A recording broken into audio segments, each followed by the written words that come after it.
Ya Habib, dengan semakin berkembangnya media sosial akhir-akhir ini, apa sih batasan seorang muslim dan muslimah yang bukan mahramnya dalam berteman di era zaman ini?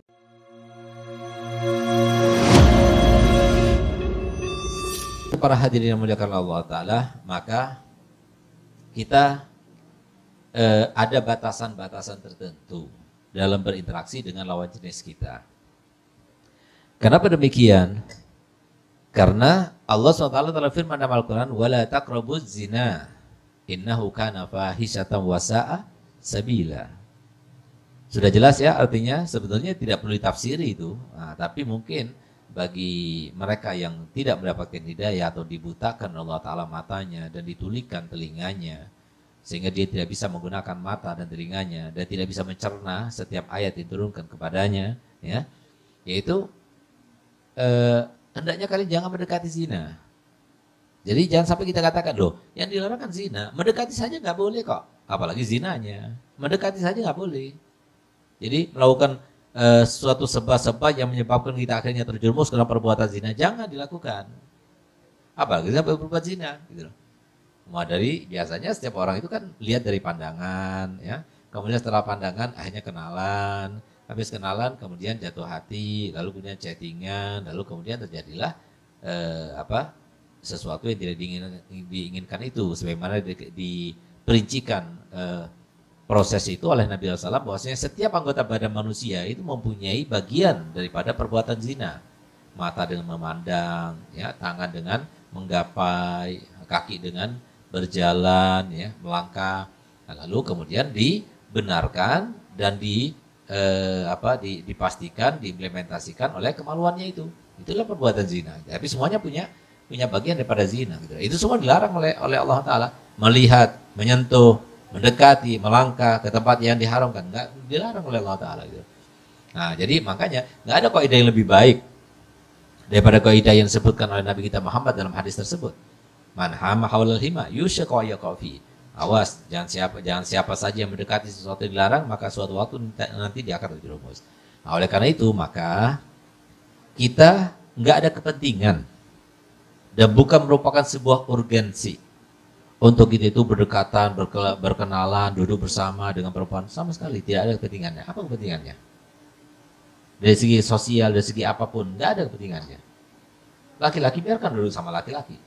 Laki-laki biarkan ngobrol sama laki-laki. Laki-laki biarkan kerja sama laki-laki. Nah, sehingga kalau seumpama ada hubungan yang mengharuskan kita berhubungan dengan perempuan, ya silahkan. Ada. Agama itu menentukan boleh kita itu berinteraksi dengan selawan jenis, ya. Asalkan, ya, di dalam muamalah jual beli silahkan penjualnya si perempuan atau si yang membeli perempuan, silahkan, nggak apa-apa, nggak dilarang itu. Karena apa? Interaksinya sudah dibenarkan dalam agama.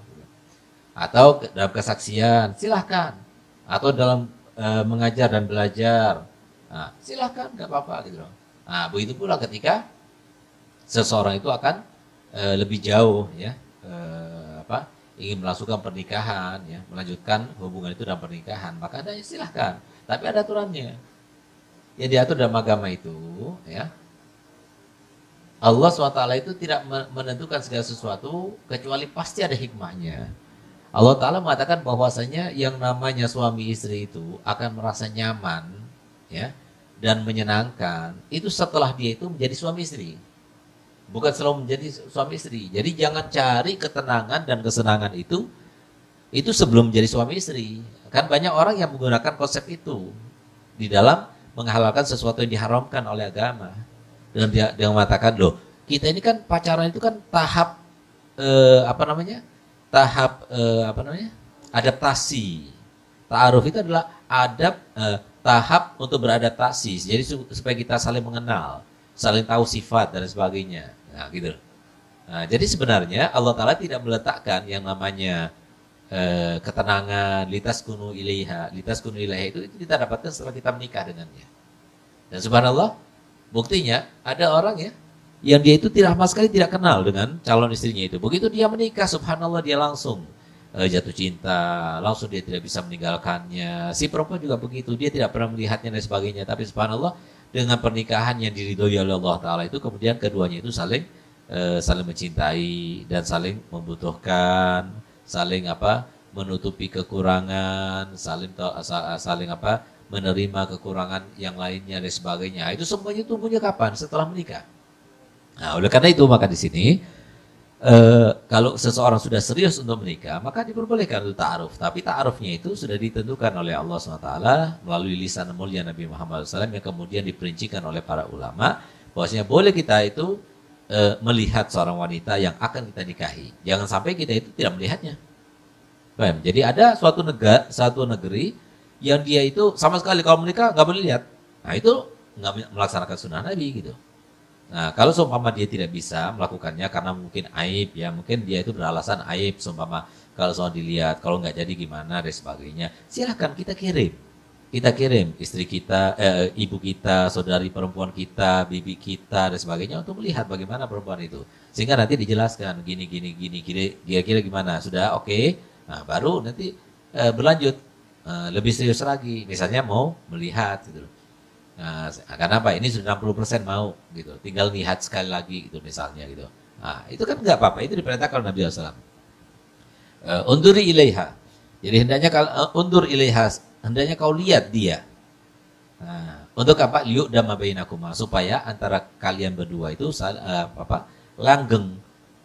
Kepercintaan di antara kalian berdua itu jadi langgeng gitu loh. Yang perempuan melihat, yang laki juga melihat, karena dalam hal ini ya penilaian dan perbandingan antara laki dan perempuan itu sama saja.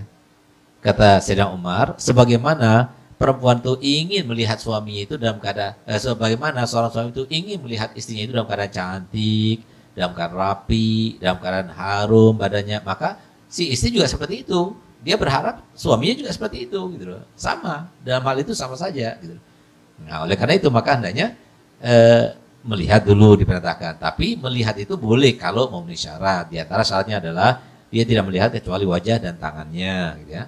Itu bukan berarti dia pacaran dulu, coba-coba dulu. Nah, ini semacam itu kan berarti merendahkan sekali.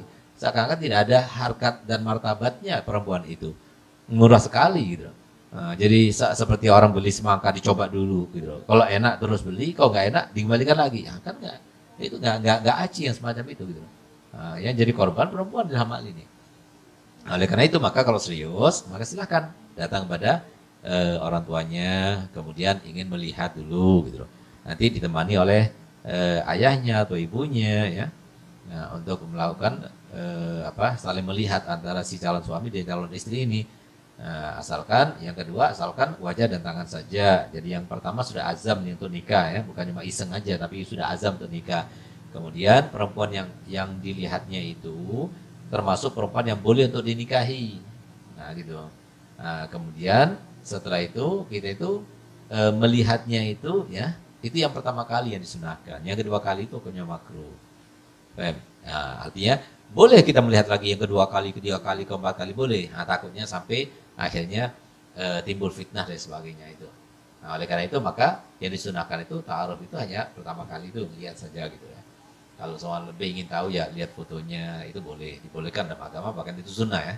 Nah, jadi nafdurah itu kepada calon istri kita atau calon suami kita itu hukumnya sunnah, disunahkan oleh Nabi Muhammad SAW.